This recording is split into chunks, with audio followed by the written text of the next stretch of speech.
Estimados participantes, continuando con el curso de electrónica aplicada a la robótica, hoy vamos a ver el tema de la ley de Ohm. ¿Ya? Este tema es importante porque aplicamos lo que son las magnitudes básicas que hemos visto en anteriores temas, como son el voltaje, que se mide en voltios, la corriente, que se mide en amperios, y la resistencia, que se mide en ohmios. ¿Ya? Tenemos que saber, cada magnitud tiene su símbolo. El voltaje puede ser una E o puede ser una B, la corriente puede ser una I y la resistencia es normalmente una R. ¿Ya?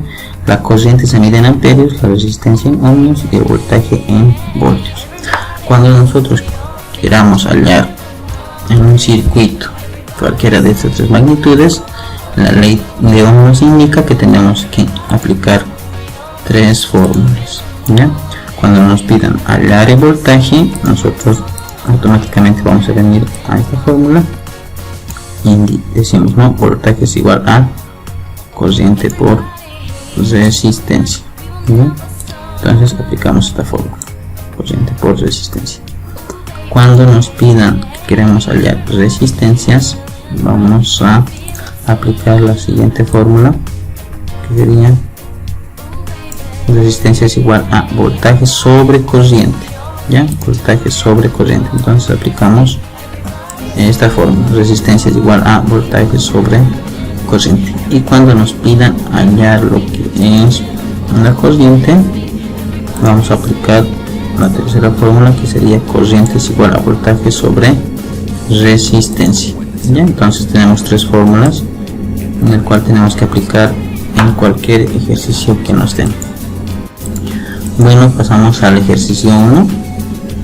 El ejercicio 1 nos indica, de acuerdo al siguiente circuito, cuánta corriente producirá un voltaje aplicado de 10 voltios a través de una resistencia de 5 ohmios.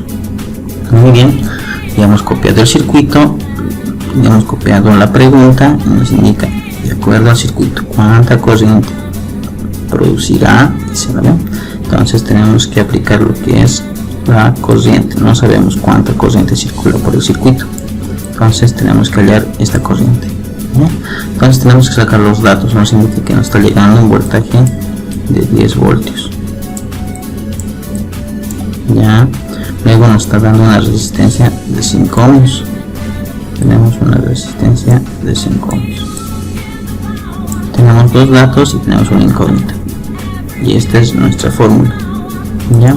Directamente tenemos que aplicar lo que es la fórmula.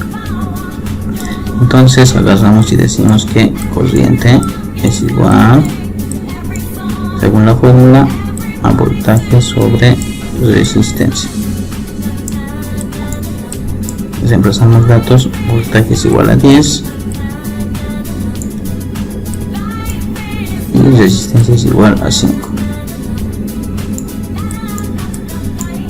Nos va a dar 10 entre 5 a 2, y la corriente se mide en amperios, entonces nos va a dar 2 amperios. Eso quiere decir que por nuestro circuito está circulando una corriente de 2 amperios. ¿Ya? Si tengo un voltaje de 10 voltios y una resistencia de 5 ohmios, la corriente que va a circular me ha salido 2 amperios. ¿Ya? ¿Cómo podemos comprobar esto? Podemos comprobarlo obviamente de manera física y de manera simulada. Tengo el mismo circuito y le aplico un voltaje de 10 voltios y una resistencia de 5 ohmios. ¿No? Ya tenemos, una vez que tengamos el circuito, tenemos que medir con el instrumento, que sería un amperímetro, y para medir el componente o la corriente tenemos que hacerlo en serie. ¿Ya? La corriente tiene que estar conectada a los chicotillos en serie con el circuito. ¿Ya? Entonces vamos a tener 10 voltios y vamos a medir el amperaje y nos da 2 amperios. ¿No? Tenemos 2 amperios al igual que en la teoría. Entonces nuestro circuito está comprobado.